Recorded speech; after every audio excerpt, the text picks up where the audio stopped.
there, dreamers. Welcome back to my channel. My name's Jacqueline. If you're new, thanks so much for being here. I really appreciate it.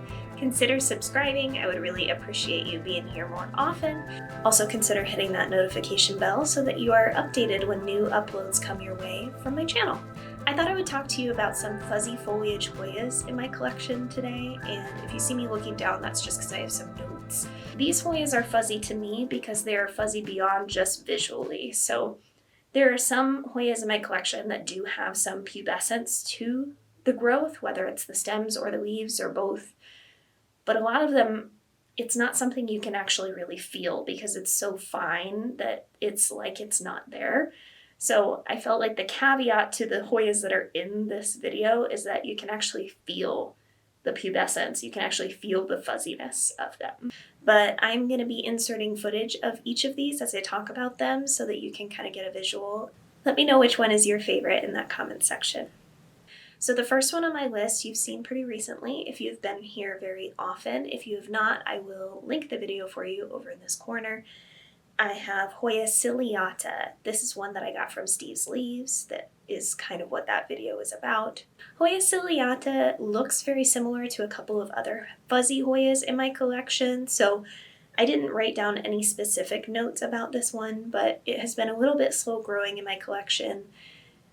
Granted, I have been neglecting my Hoyas just a little bit lately, but I want to say like a shorter length on the hairiness because it feels kind of almost like rubbing the wrong way on velvet. It just feels very odd to me. The next two on my list after ciliata are louder bakiai and Eriostemma chocolate flower.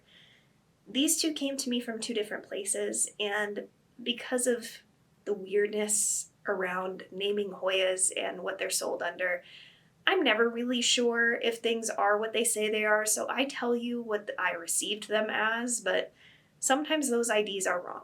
So this is one of those situations where I'm kind of questioning, are they different or are they two different names for the same plant? I'm not sure. I am not a botanist, so I'm not qualified to tell you whether they're different or the same. But louder bakiai, I ordered that from Logi's website, and then the Eriostemma chocolate flower I got from Steve's Leaves. So they were sourced from different places. I have no reason not to trust the names that I was given, but just having grown them for a little while, these plants look almost identical, and I think the blooms will really show their difference. Look similar to ciliata in that their leaves don't have very distinctive markings. They're pretty generic, but just fuzzy. They're just not like noteworthy leaves, but they're really great from like a tactile perspective. Okay, this next one I do not know how to say.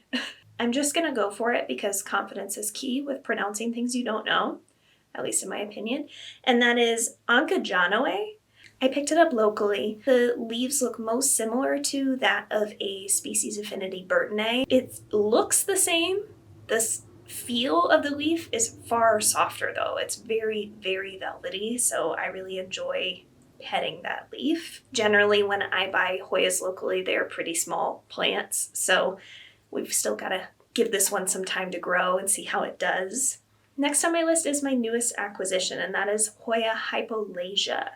And this one is interesting in that it is very dark in color and the leaves are very lance-shaped. Most of the leaves we've seen so far, with the exception of the last one, have all been quite round leaves. Relatively medium-sized round leaves and fuzzy. And this one is different in that it's very pointed, it's very elongated, and it has some subtle veining. What I think is interesting too is that with Hoyas, the darker the foliage, the more likely it is to kind of come in with a burgundy or maroon tint to the new growth, and I just think that's so beautiful. This is definitely one that does that, hypolasia. It comes in kind of bronzy and then matures to that deep, deep green color. Next on my list you also saw recently, and that is Hoya globulosa. Hoya globulosa is very distinctive in its foliage and in its margins of the leaves. It has a wavy pattern to them, which I just think is so neat. And the veining is very distinctive, so I feel like that's an easy one, like if you were to come across in a shop to ID it. That one also came to me from Steve's Leaves, that's why you would have seen that one before. Hoya affinis I picked up locally. It has not grown a ton in my care just yet, but it is working on some new foliage now, so I'm excited to see how that turns out.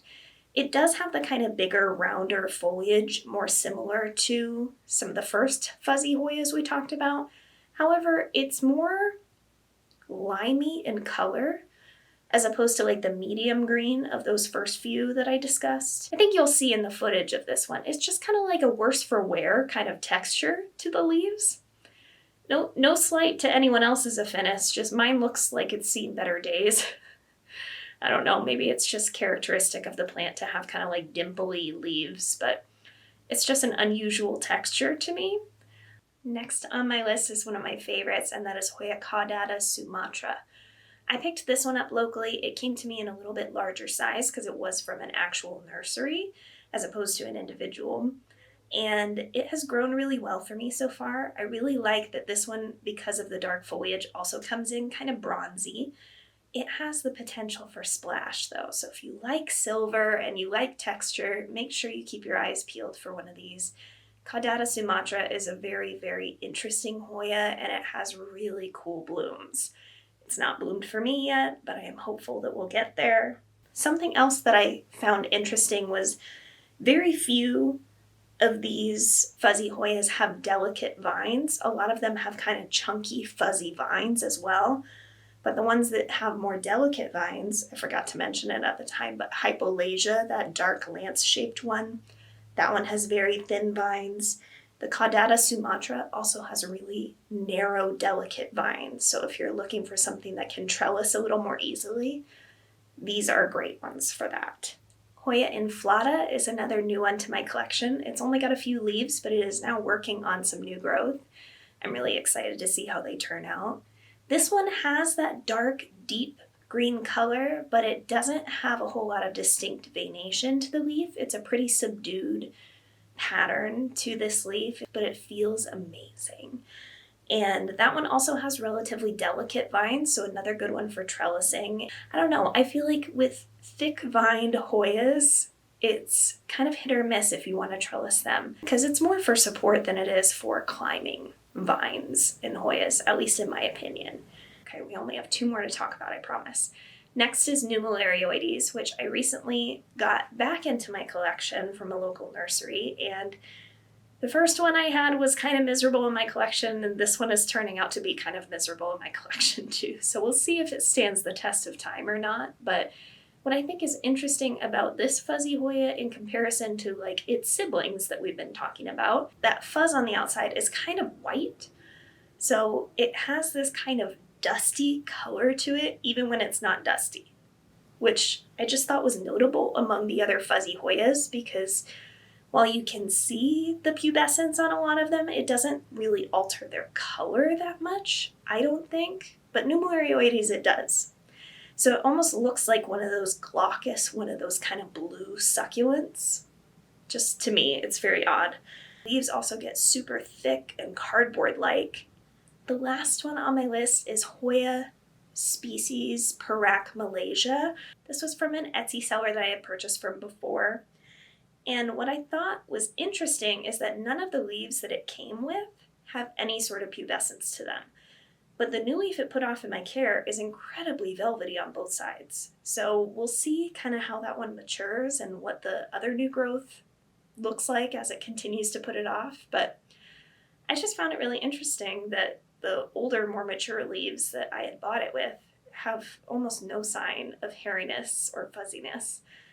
And this new one has it on both sides of the leaf, and it's been like that for months now, so we'll see how it turns out. But anyway, which of these was your favorite, or which one are you most excited to keep your eye out for? Let me know in that comment section. I hope you consider subscribing if you have not already. Check out the video on the screen. I do my best to give you something else to watch when you're done here. I hope you like this, if you did enjoy it, and I'll see you in my next video. Bye!